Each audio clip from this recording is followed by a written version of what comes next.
Ya, halo teman-teman Teras Mitra, apa kabarnya? Jumpa lagi dengan saya di Timeshare Mutia di volume yang ke-49 di hari Kamis ini.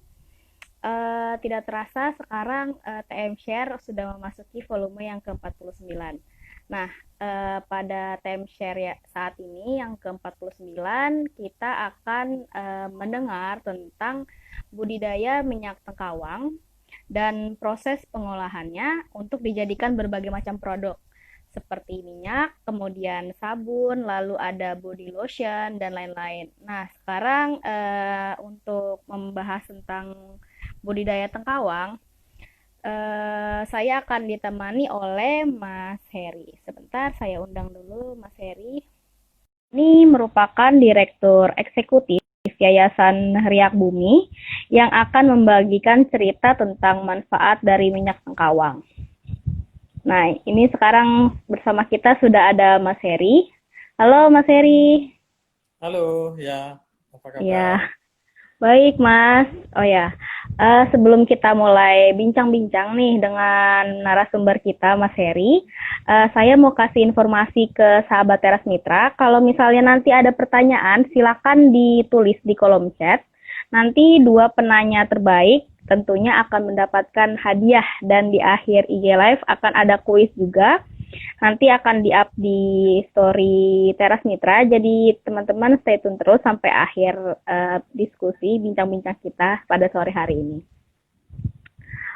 Oke, mungkin kita udah bisa mulai untuk ngobrol-ngobrol sama Mas Heri nih. Halo Mas Heri, apa kabar? Ya, kabar baik, Mbak. Iya Mas,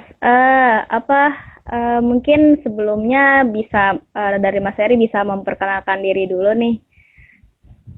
Ya, makasih. Selamat Iya sore, Mas. Pak Ibu, teman-teman sekalian.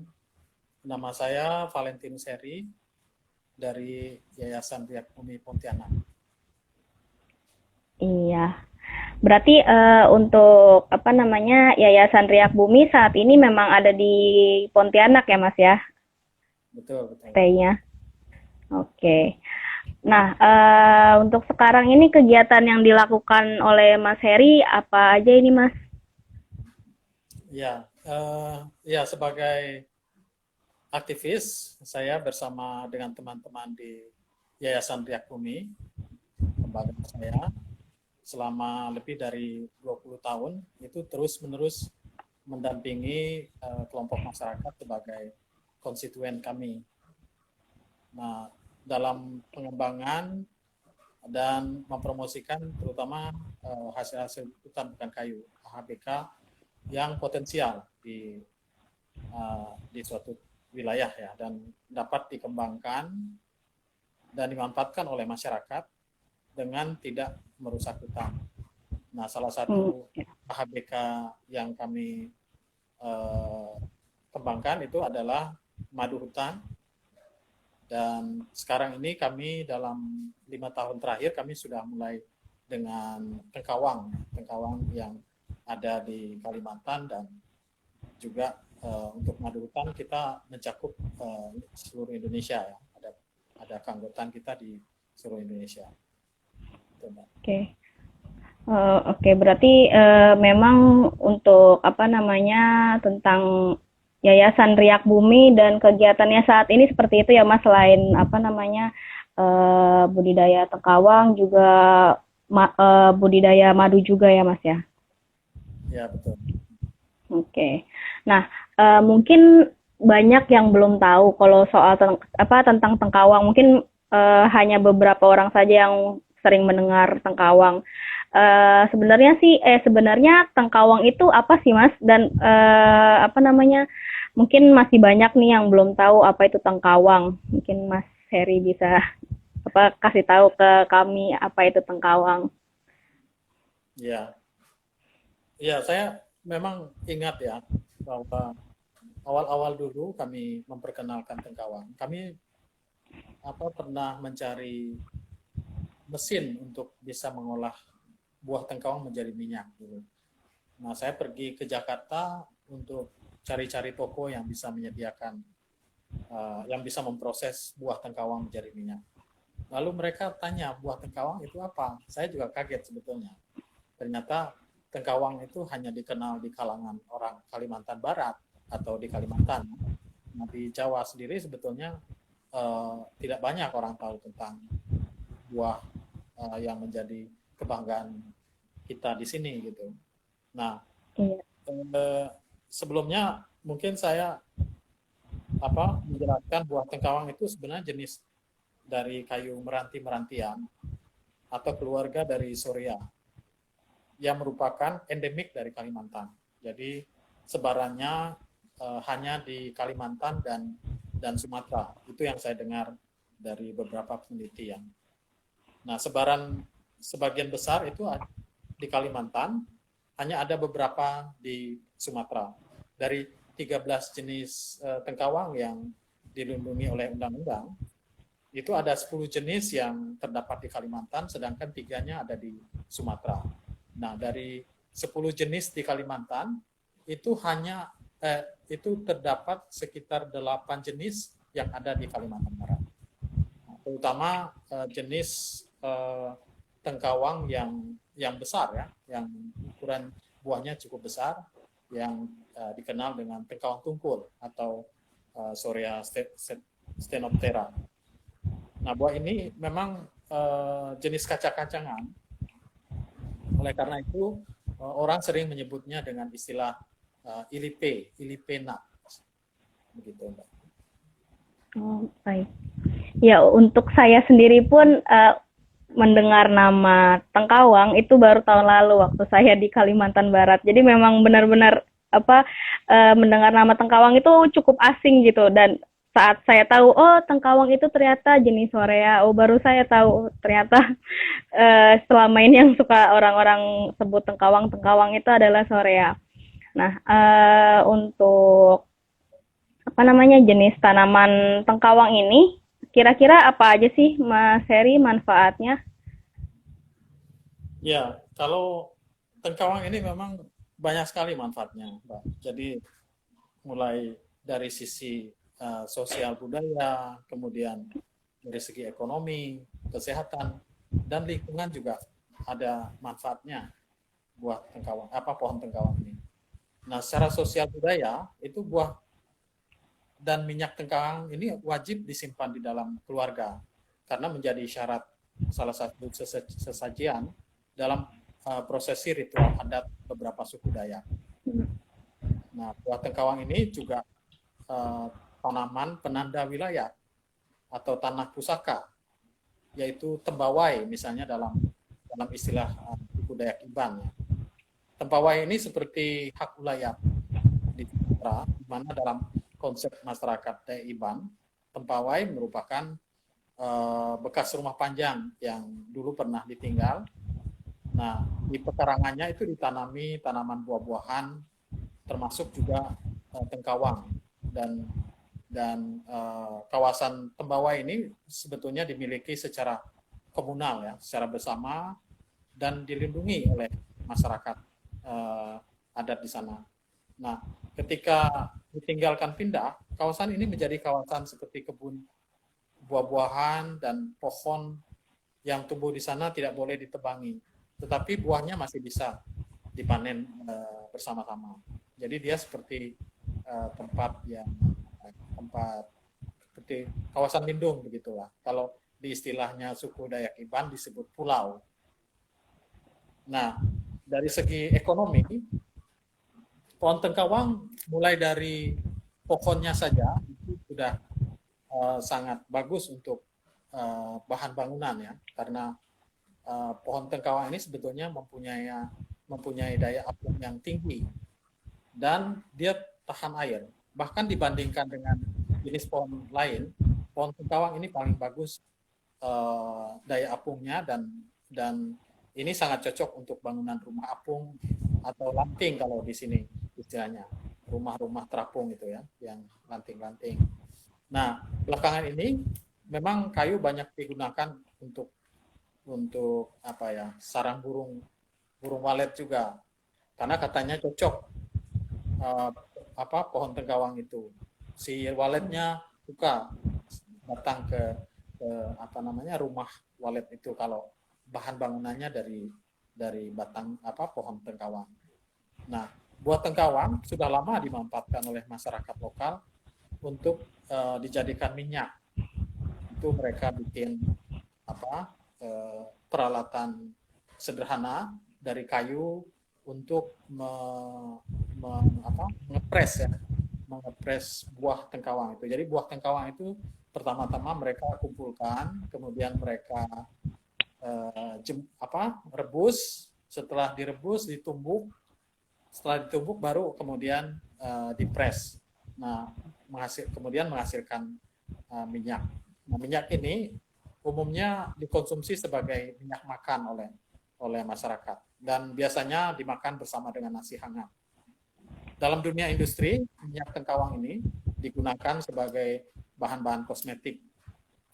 Ada juga untuk pengganti minyak coklat atau cocoa butter. Nah, kemudian jamarnya juga bermanfaat dari segi ekonomi, digunakan untuk minyak pelita ya, untuk penerangan. Zaman dulu, jauh sebelum orang mengenal bahan bakar minyak dan listrik di kampung-kampung. Nah, bahkan daunnya pun itu bisa dijadikan bahan pewarna alami kain tenun tradisional suku Dayak.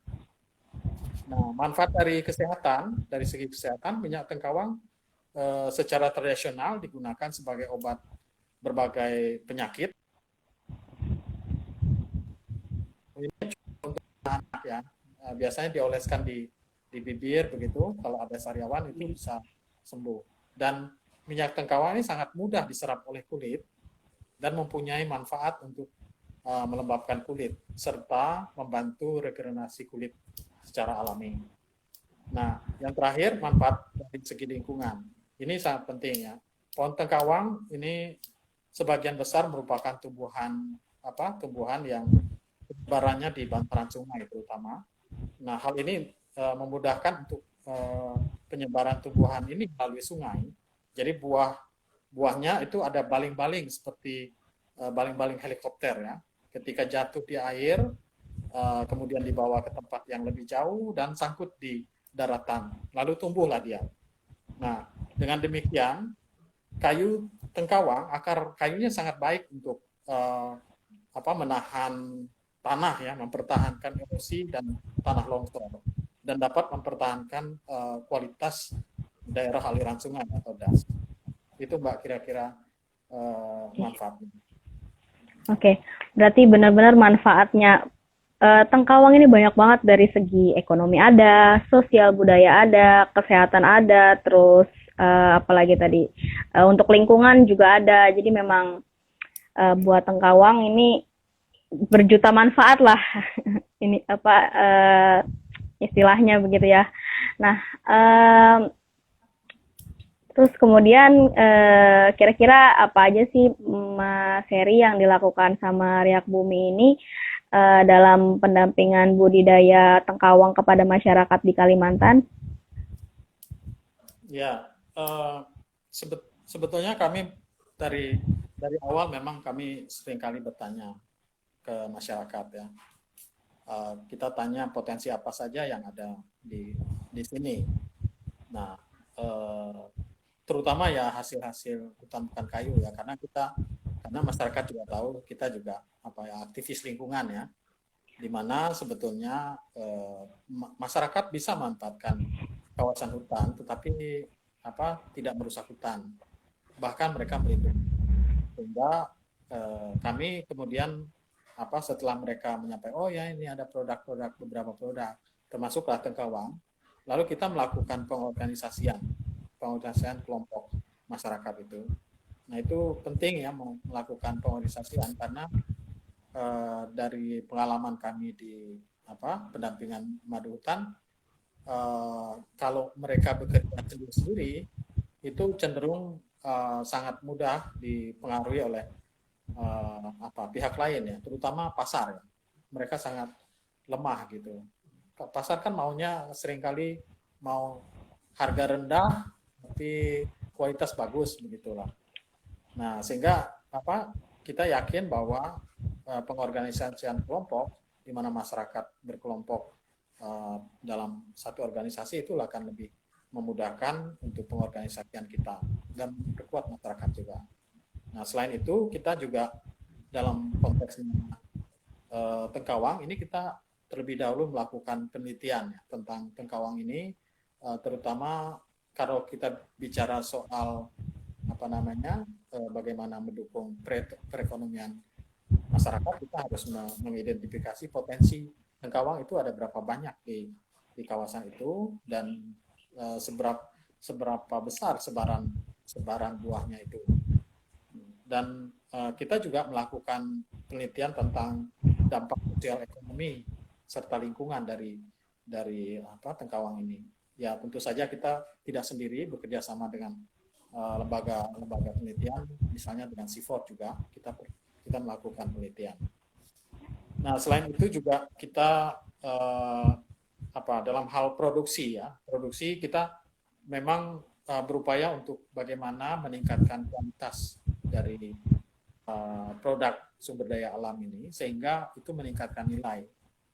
Nah, harapannya memang kita masyarakat yang memanfaatkan ini akan mendapatkan income yang lebih besar dari produk tersebut, sehingga kita berupaya untuk tidak semaksimal mungkin mengolah buah Tengkawang ini menjadi minyak, bukan menjual buah mentahnya kepada pedagang gitu. Nah, itu yang inisiatif ini yang kita kembangkan, termasuk juga dengan madu hutan. Ada madu dulu tapi kualitas rendah, harga rendah, juga kita harus lakukan intervensi dalam meningkatkan kualitas seperti itu. Kemudian kita juga membuat produk-produk turunan dari minyak Tengkawang ini ya, karena tidak banyak orang tahu manfaat dari minyak ini selain dari kalau orang di kampung dimakan dengan nasi ya, tapi kalau dibawa ke pasar untuk apa gitu mereka juga tidak tahu. Jadi kita berusaha bagaimana membuat produk yang siap dipakai juga. Nah, oleh karena itu kita memang pikir penting juga membuat produk-produk yang seperti produk kosmetik lah yang bisa dibuat dari minyak Tengkawang, misalnya lip balm, kemudian hand body wash, sabun, dan ya tentu saja juga kita bekerja sama dengan produsen kosmetik yang ada di Pontianak juga, termasuk dalam hal perizinan ya untuk memasarkan produk. Nah, selain itu juga kegiatan yang kita lakukan seperti saya sampaikan di awal tadi, kita juga mencari fasilitas atau alat yang bisa mengolah buah Tengkawang menjadi minyak. Karena secara tradisional itu saya diskusi sama ibu-ibu ya, kalian bisa nggak bikin minyak Tengkawang dalam jumlah banyak? Mereka bilang tak mungkin bikin minyak Tengkawang dalam jumlah banyak. Kenapa? Saya bilang. Mereka bilang, oh itu susah numpuk buah Tengkawang, itu keras katanya, tanganmu bisa pecah kalau banyak, mereka bilang. Lalu saya pikir, oh ya itu sebabnya buah minyak Tengkawang ini tidak diproduksi dalam jumlah besar ya oleh komunitas, karena memang alat tidak mendukung ya. Tapi kita belajar dari cara kerja alat tradisional itu. Saya bertanya satu demi satu prosesnya, mulai dari mereka mengumpulkan sampai akhirnya menghasilkan minyak. Nah, dari situ sebetulnya saya coba mencari alat yang bisa menggantikan.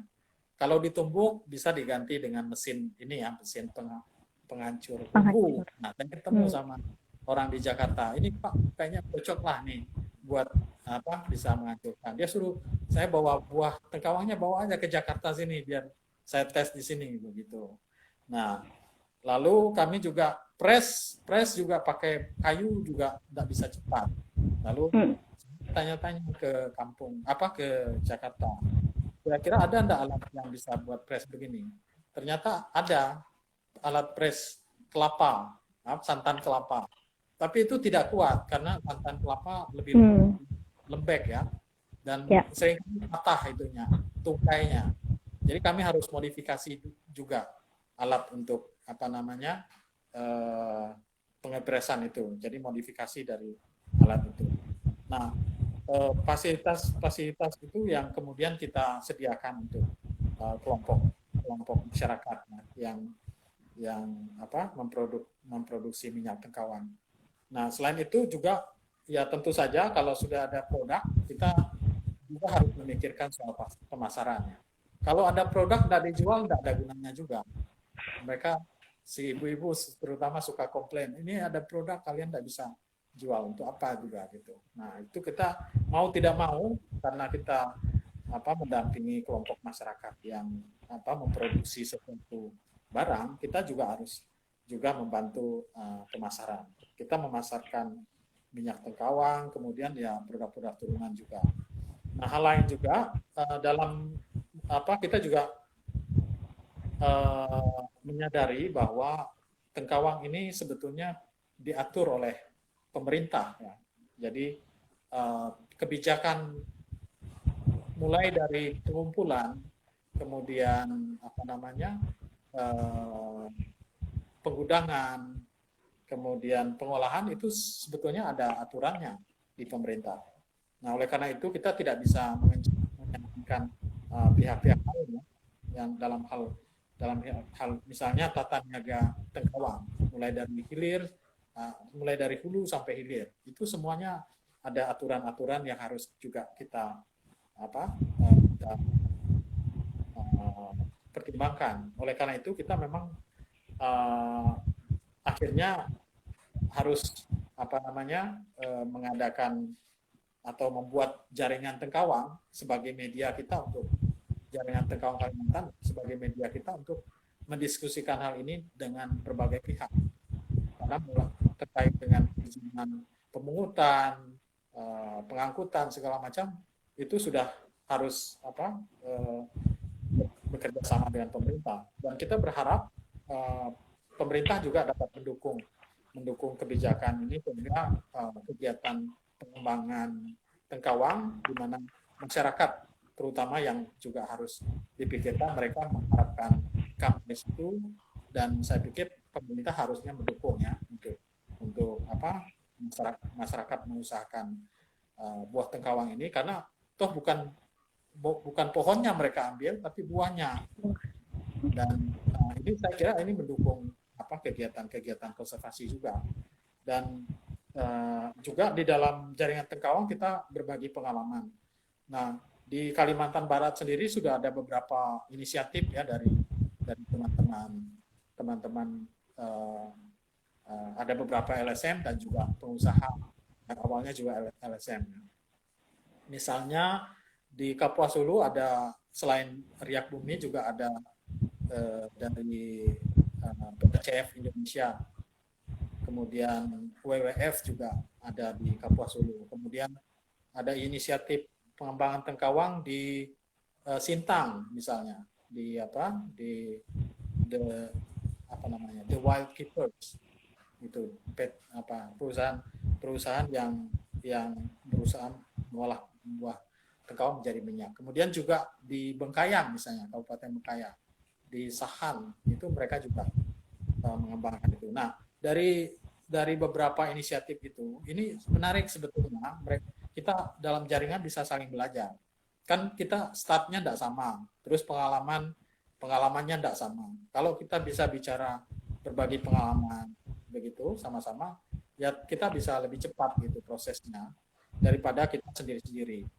Dan itu saya kira salah satu kenapa misalnya kita sangat senang membentuk jaringan tengkawang Kalimantan ini. Itu kira-kira beberapa kegiatan pendampingan yang dilakukan oleh Riak Bumi untuk tengkawang. Oke, baik. Terima kasih Mas Heri untuk penjabarannya. Saya cukup penasaran juga nih Mas. Kan jenis tengkawang itu pun banyak, pohon sorea itu kan banyak jenisnya. Dan apakah semua jenis pohon sorea atau tengkawang itu bisa dijadikan minyak tengkawang atau hanya beberapa jenis aja? Ya, Saya juga dengar, tapi tidak tahu persis berapa jumlah jenis Sorea. Ya. Tapi memang yang ditetapkan oleh pemerintah sebagai tanaman tengkawang yang dilindungi itu ada 13 itu semuanya bisa diolah menjadi minyak ya. Jadi tidak semuanya saya kira. Oke. Iya. Dan apa kalau misalnya ada teman-teman yang tahu itu buah tengkawang atau sorea itu kan bentuknya juga bermacam-macam ya Mas. Ada yang besar, terus ada yang kecil gitu ya. Dan memang buahnya itu keras seperti kayu ya Mas ya. Jadi kalau misalnya ditumbuk pakai tangan itu kalau banyak susah juga gitu. Nah, kira-kira kalau misalnya sekali dalam produksi itu Mas, produksi minyak tengkawang itu berapa banyak gitu jumlahnya? Berapa kilo atau berapa ton mungkin? Iya, tergantung ini ya, tergantung dengan Kebutuhan. mesin ya, kapasitas Oh, mesin. mesin ya. Nah, seperti kami yang di Kapuas Hulu itu dalam apa tahun kemarin kita cuma bisa produksi sekitar 1 ton lah buah tengkawang. Itu sebenarnya itu sangat bukan bukan karena sekedar kapasitasnya, tapi juga apa namanya ketersediaan buah, kemudian Iya. pasar, segala macam itu kita pertimbangkan. Nah, mungkin dalam 1 hari dari dua dua unit mesin mesin kami itu waktu itu diperkirakan sekitar 15 kilo lah, 15 kilo sehari. Nah, tetapi di Sintang itu mereka punya mini pabrik ya, yang kapasitasnya lebih besar. Dalam tahun dalam tahun ini kemarin mereka membeli sekitar 300 ton buah. Nah, kemarin saya hari ini pagi tadi saya tanya ke teman saya di mana, mereka sudah olah sekitar tinggal 25 ton lagi. Nah, itu uh, apa mesinnya jauh lebih besar yang mereka punya. Jadi jumlah jumlah minyak tengkawang yang mereka miliki juga banyak. Iya. Untuk apa dapat buahnya itu sendiri dari mana Mas Heri kalau boleh tahu apakah emang ada apa membudidayakan pohonnya jadi di kebun gitu atau bagaimana? Iya, kalau buah tengkawang ini ada sebagian besar memang yang mereka panen itu mereka pilih ya jenis buah yang mereka mereka suka. Itu memang mereka tanam. Saya tanya, ini ditanam tidak? Waktu ya itu dulu kakek nenek saya yang tanam. Ini jenis buah yang unggul, yang besar misalnya. Tapi yang kecil-kecil itu biasanya tumbuh liar ya. Itu memang apa di hutan memang ada karena ini memang jenis apa Sorea ini jenis yang asli atau endemik dari sini. Nah, Ya. jadi kalau ditanya ditanam apa tidak, ya ada yang ditanam, ada yang tidak juga. Itu seperti yang saya bilang buah yang unggul itu biasanya mereka tanam. Ya. Ya. Oke, baik. Ini ada pertanyaan masuk Mas Heri dari Mbak Wiraswati. Saya punya pertanyaan tapi agak melenceng. Saya pernah dengar kalau daun tengkawang yang masih muda bisa dijadikan bahan pewarna alam yang menghasilkan warna hijau stabilo. Apakah Mas Heri ada informasi? Nah, tadi di awal sempat diceritain tuh sama Mas Heri ya, kalau misalnya daunnya pohon tengkawang itu bisa jadi pewarna alam. Coba mungkin bisa diulang Mas Heri. Ya betul. Jadi salah satu manfaat dari apa pohon tengkawang ini daunnya memang belakangan ini dijadikan sebagai bahan pewarna alami dan saya tidak tahu persis ya apa warnanya seperti apa. Tapi saya juga lihat sendiri bahwa dalam prosesnya mereka menggunakan daun tengkawang itu untuk pewarna alami di sana. Mungkin betul kalau warna hijau stabilo, tapi saya mesti cek juga di sana ya. Ya. Oke, baik. Jadi begitu Mbak Wiraswati. mungkin apa namanya memang bisa memang daun tengkawang itu jadi pewarna alam tapi harus dicek dulu apakah memang warnanya hijau stabilo atau bukan gitu ya.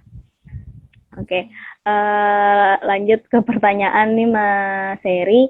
Tadi kan udah disebutin produk-produk yang dihasilkan dari apa namanya minyak tengkawang ini seperti apa produk kosmetik, apa pelembab seperti itu ya.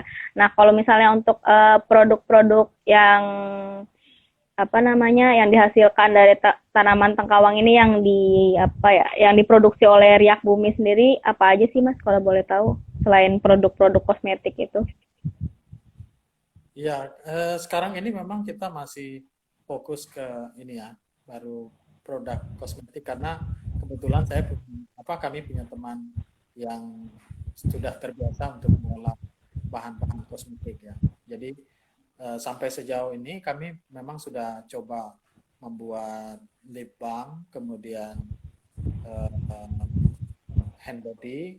Hand body ini ternyata ada 3 jenis ya. Saya baru tahu body lotion. Body lotion Ya, itu 3 jenis rupanya. Ada yang butter, butter. kemudian apa tadi ya? Butter, hand body, terus ada satu lagi. Saya lupa namanya.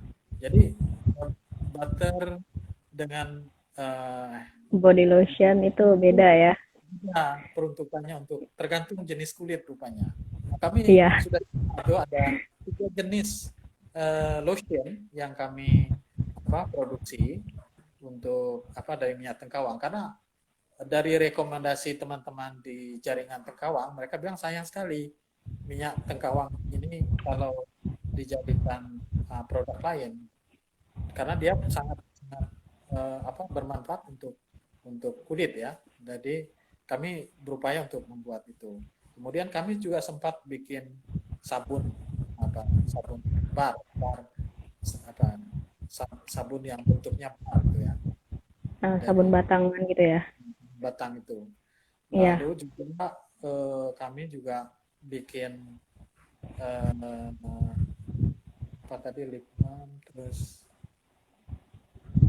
ya itu. Dan sekarang ini kami sedang ada satu produk yang sudah dapat izin izin produksinya. Artinya siap untuk dipasarkan. Nah, tetapi dalam waktu dalam tahun depan kami pikir akan ada beberapa produk lain yang kami siap untuk jual. Ya. Oke. Tetapi ada juga teman-teman lain mereka bikin macam jenis-jenis makanan seperti kue, ada yang bikin pizza, Hmm. itu dari bahan minyak tengkawang. Ada juga terutama yang Hmm. saya tahu dari lembaga intan yang di Berkaya. Oke. Ya, terima kasih Mas Heri untuk jawabannya. Nih ada pertanyaan masuk lagi dari Mas Agus Kusmawanto. Berapa banyak permintaan terhadap produk minyak atau mentega tengkawang di Indonesia, khususnya Kalimantan Barat? Wah, pertanyaan yang sulit ya. Uh, ya, teman-teman tahu bahwa yang memproduksi minyak tengkawang sekarang di Kalimantan Barat itu ada beberapa lembaga atau perusahaan juga ya. Nah, perusahaan yang paling paling besar di sini yang dari zaman Belanda dulu itu PT Cahaya Kalbar dulunya namanya. Kemudian sekarang diambil alih oleh Wilmar, jadi ganti nama Wilmar Cahaya Indonesia atau WICA. Gambar. Itu produksi buat minyak tengkawang itu besar-besaran, tapi tidak dijual di Indonesia ternyata. Mereka kirim ke Malaysia, di sana diolah lagi, kemudian baru dikirim ke Cina. Itu mereka mengumpulkan minyak buah tengkawang itu sampai 15.000 ton. 15.000 ton dalam satu musim ya waktu dulu. Dan kalau kami kan yang kecil-kecil dulu lah dan jualnya ya di sekitaran Pontianak, ada beberapa ke Jakarta juga. dan kapasitasnya tidak begitu banyak sekarang ini. Terutama karena orang tidak begitu kenal dengan minyak tengkawang ini kegunaannya apa saja. Memang beberapa yang minta itu katanya memang dijadikan bahan untuk membuat bahan-bahan kosmetik sih sebetulnya. Tapi saya sendiri tidak tahu persis berapa yang dibutuhkan di Indonesia, saya masih belum tahu. Dan kami juga pernah mendapat kontak pasar di luar di beberapa perusahaan ya, termasuk juga kemarin sempat diskusi dengan Javara di Jakarta. Itu mereka bilang produksi permintaannya luar biasa banyak. Berapa ya? 200 ton per bulan seperti itu. Dengan kapasitas produksi dan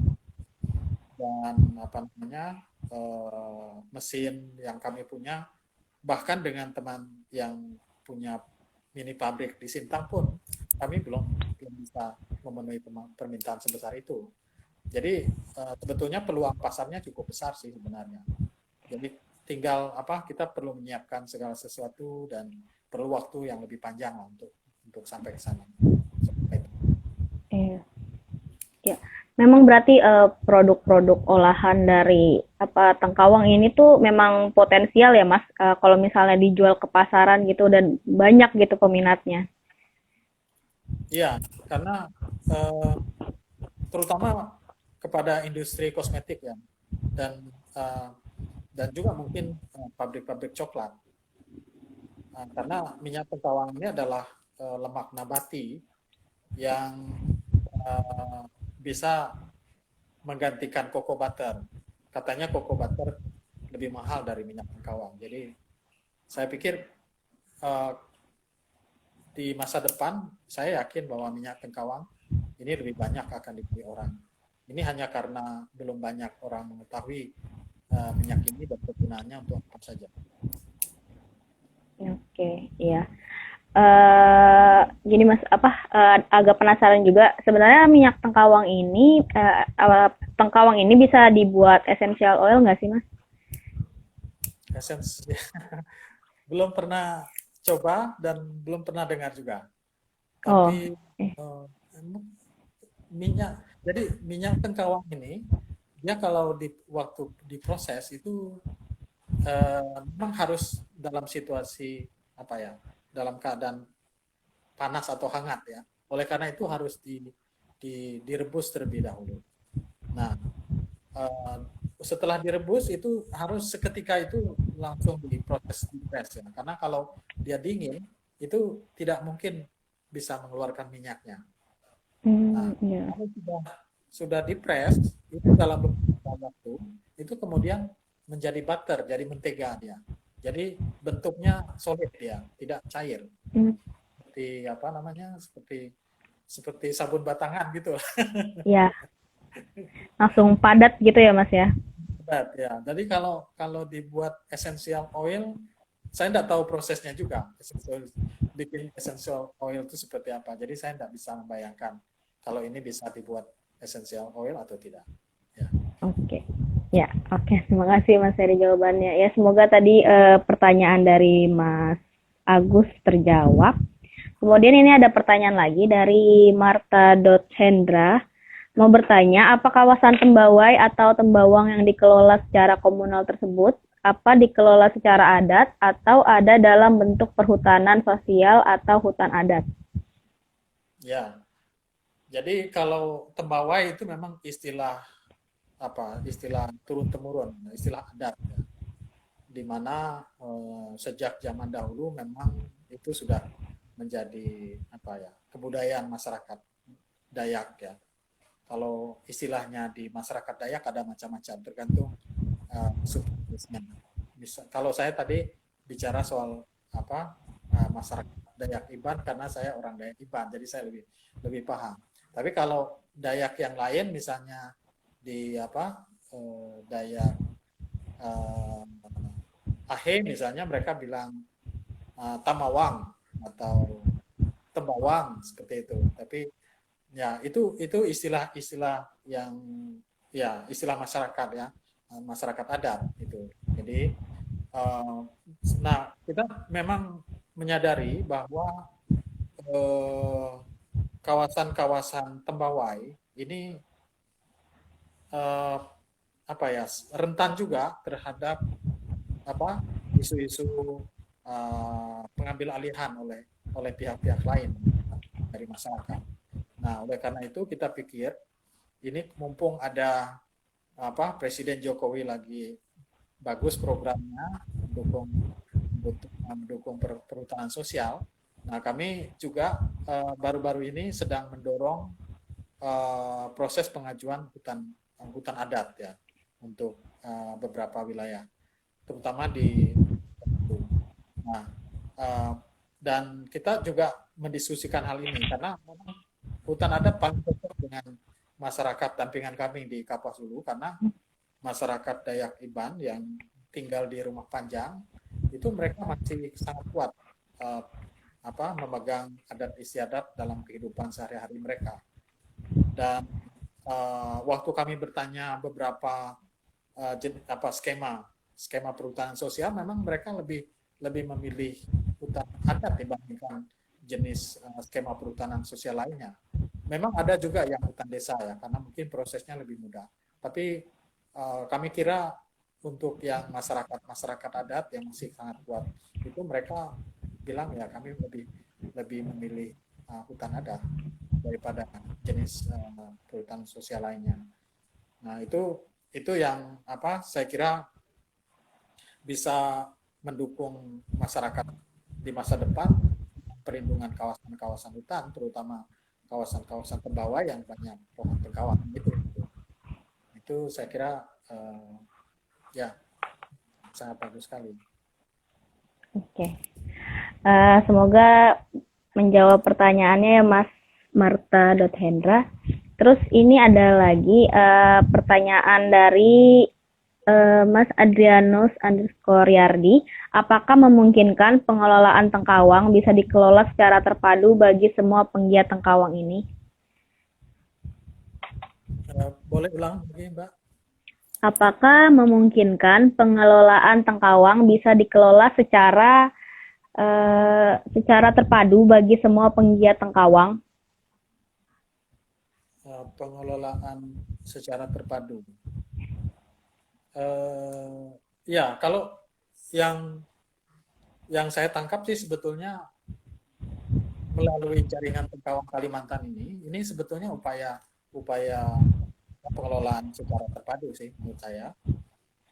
Walaupun kita tidak mengelola bersama-sama kawasan ya, tetapi dalam konteks terpadu ini sebetulnya bagaimana berbagai pihak itu bisa sinergi dalam pengembangan Tengkawang di Kalimantan. Nah, inilah sebenarnya kenapa kita pikir jaringan Tengkawang ini penting sebagai media untuk keterpaduan itu sebetulnya.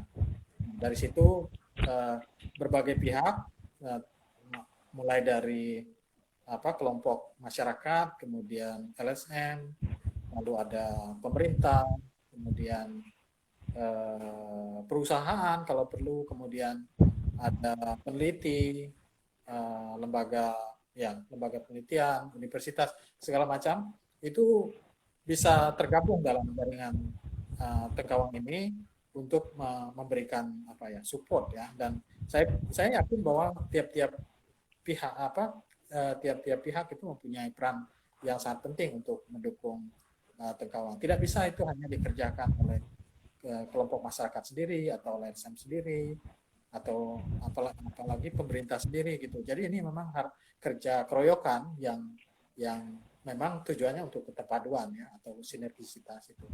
Ya. Oke, ya terima kasih Mas Heri untuk jawabannya. Ini ada komentar lagi lanjutan dari Mas Adrianus yang bertanya tadi.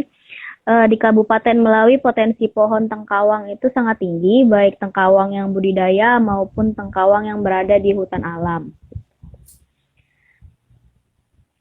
Oke, semoga jawaban tadi menjawab pertanyaan dari Mas Adrianus.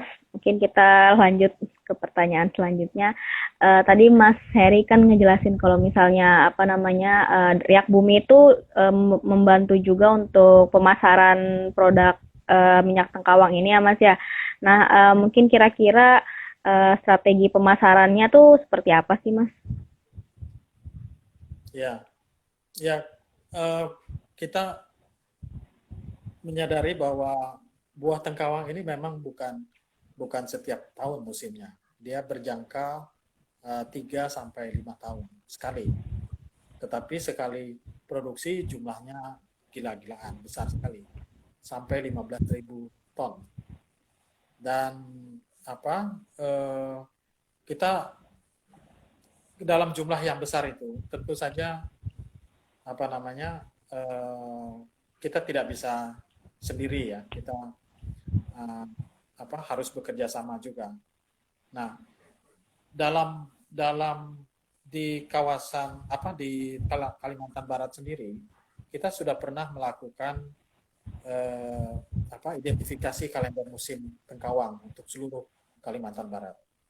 Nah, dari pertemuan jaringan tengkawang pertama itu kita bisa mengidentifikasi ternyata temuan kita di setiap tahun itu ternyata ada panen tengkawang, tapi memang tidak di satu tempat. Dia bergiliran. Misalnya tahun ini di Kapuas Hulu musim tengkawang. Nah, mungkin di Bengkayang misalnya tidak lagi musim tengkawang. Nah, waktu tengkawang tidak musim di Kapuas Hulu, mungkin di Sintang misalnya musim tengkawang. Jadi kita lihat sebetulnya uh, hampir setiap tahun itu hanya ada musim tengkawang ini memang ada musim panen raya. Panen raya itu hampir seluruh kawasan di Kalimantan Barat itu tengkawangnya berbuah. Nah, tapi ada masa-masa tertentu itu memang panen dalam jumlah tidak begitu besar, tetapi selalu ada.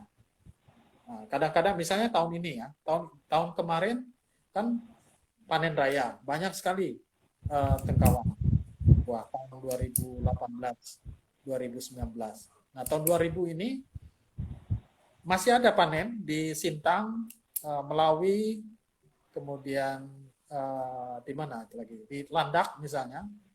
Itu tapi jumlahnya tidak begitu besar. Jadi saya tanya kenapa tidak begitu besar panen tahun ini. Mereka bilang ini sisa yang tahun kemarin yang tidak berbuah. Jadi tahun ini yang berbuah. Nah, dalam tahun ini kami mengidentifikasi sekitar 600 ton ya panen untuk tahun ini. Jadi ini jumlahnya sangat dibandingkan dengan 15.000 itu sangat sedikit gitu. Tapi ada untuk kapasitas masyarakat yang memproduksi jumlah kecil seperti yang kami kelompok masyarakat binaan kami itu sangat membantu gitu. Nah, itu oleh karena itu kami pikir menyadari itu kita memang harus kerjasama untuk penyediaan ini bahan baku, karena pasar seringkali tidak peduli ya dengan kondisi kita, mau kondisi kita tidak panen kah ataukah banjir kah atau tidak peduli, pokoknya kami mau ada barang gitulah. Nah, jadi kita pikir bagaimana supaya kita bisa selalu menyediakan barang untuk pembeli, ya harus bekerja sama dari satu kabupaten dan kabupaten lain dalam jaringan ini gitu, jaringan tengkawang. Nah, salah satu tujuannya untuk strategi pasar bersama. Nah, di jaringan ini kita juga mendiskusikan mengenai standar kualitas misalnya. Kualitasnya mesti sama ya. Kalau jual satu jelek, satu tidak, ya yang lain tidak bisa ini. Jadi kita juga belajar dari teman yang lain bagaimana standar kualitas yang bagus yang bisa dipasarkan secara bersama-sama. Bahkan kita juga akan kita mendiskusikan soal pemasaran satu pintu di masa depan gitu. Jadi supaya ya kompetisi satu dengan lain juga berkurang dan kita bisa lebih banyak memberikan manfaat untuk masyarakat. Apalagi dengan jumlah tengkawang yang begitu besar, ya tentu saja tidak bisa dilakukan oleh lembaga sendiri-sendiri gitu ya. Nah, selain itu juga kami Riak Bumi sendiri memasarkan Tengkawang juga melalui mitra-mitra kami, eh, melalui media online, kemudian ada pameran juga, ikut di festival-festival dari teman ke teman begitu. Jadi sekarang ini memang kita masih promosinya masih masih sekitar itulah. Ya. Oke, iya. Menarik sekali ya tadi penjelasan dari Mas Heri bagaimana pemasarannya minyak tengkawang ini. Nah, terus Mas Heri selain melakukan budidaya, terus ada pengembangan produk juga. Terus di Riak Bumi ini ada program lain nggak, Mas, untuk melakukan upaya pelestarian tanaman tengkawang ini? Karena kalau saya dengar ada paket ekowisata untuk belajar tentang tanaman tengkawang. Mungkin ini bisa dijelasin kegiatannya tuh seperti apa, Mas? Ya, ya, itu betul bahwa kami juga ada promosi Tengkawang ini melalui Tengkawang Tour ya. Itu Tengkawang Tour ini terutama eh, karena ada teman dari Jepang ya, teman dari Jepang mereka ingin tahu sekali apa sih pohon tengkawang ini gitu.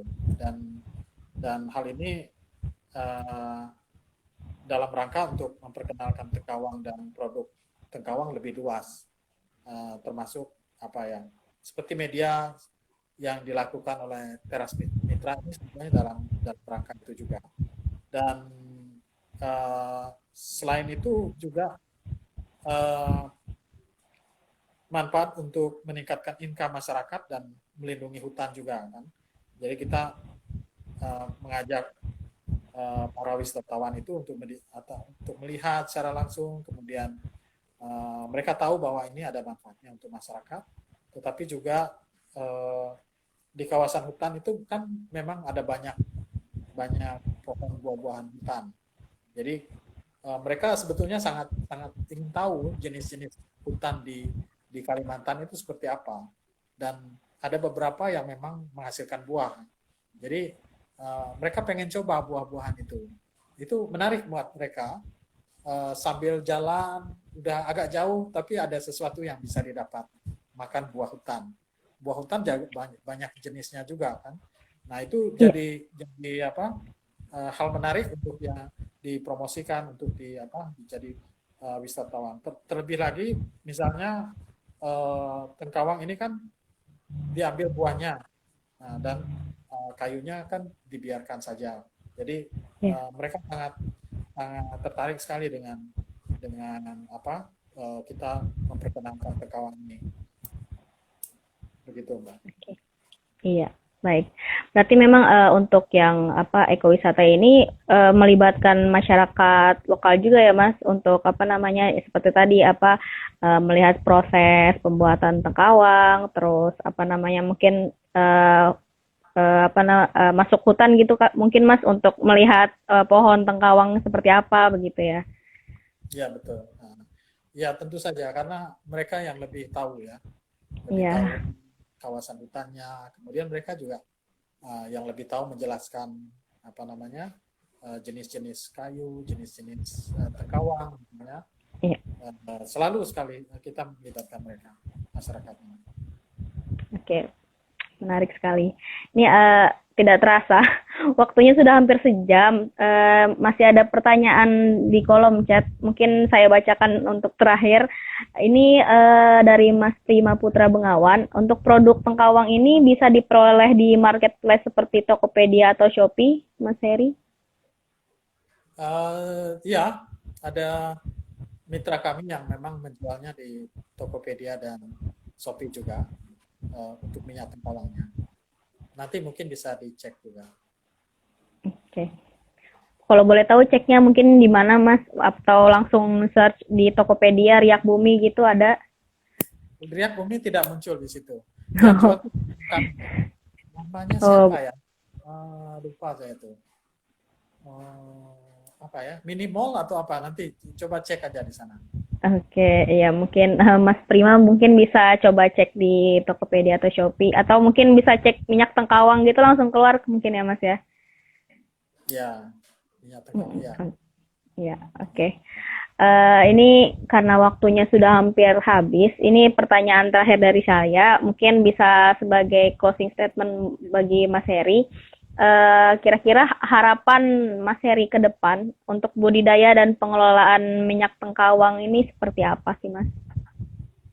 Ya, mimpi saya sebetulnya eh, makin banyak orang yang mengetahui produk tengkawang ini dan semakin banyak juga orang yang mendapat yang mendukung konservasi pohon tengkawang karena ini pohon tengkawang sudah mulai langka. Nah, dengan demikian semakin banyak juga akan memberikan manfaat kepada masyarakat di sekitar hutan dan perlindungan hutan melalui pohon tengkawang yang masih tersisa di Indonesia. Itu harapan saya. Oke, baik. Ya, terima kasih Mas Heri untuk closing statement-nya. Sebelum saya tutup untuk live IG hari ini, tadi di awal saya sudah bilang kalau misalnya nanti di akhir acara akan akan ada update di story kuis dari TM Share hari ini. Mungkin bagi teman-teman yang hari ini yang saat ini nonton dari awal sampai akhir mungkin bisa menjawab pertanyaannya karena pertanyaan kuisnya itu berdasarkan obrolan kita hari ini. Nah, selain itu juga Sabtu ini juga masih ada TM Share yang memasuki edisi ke-50 nih, edisi spesial. Nanti bagi teman-teman yang mau daftar atau mau ikut serta dalam diskusi tersebut, nanti infonya akan di-up di Instagram Teras Mitra juga. Nanti mungkin bisa langsung registrasi melalui link yang tercantum di poster acara atau nanti akan kita cantumkan di bio Instagram. Jangan sampai kelewatan karena pastinya akan menarik diskusi tersebut karena ini spesial ke-50 TM Share. Nah, mungkin sampai sini dulu Mas Heri bincang-bincang kita sore hari ini. Terima kasih Mas Heri yang sudah berbagi cerita tentang tengkawang bersama kami di sini dari jam 4 sampai hampir jam 5. Terima kasih juga kepada teman-teman yang sudah stay tune terus dari awal sampai akhir Instagram Live hari ini. Semoga yang disampaikan tadi oleh Mas Heri menjadi inspirasi dan menambah pengetahuan untuk kita semua. Baik, sampai jumpa. Selamat sore dan sampai jumpa di Time Share selanjutnya. Terima kasih Mas Heri. Terima kasih. Terima kasih Mbak.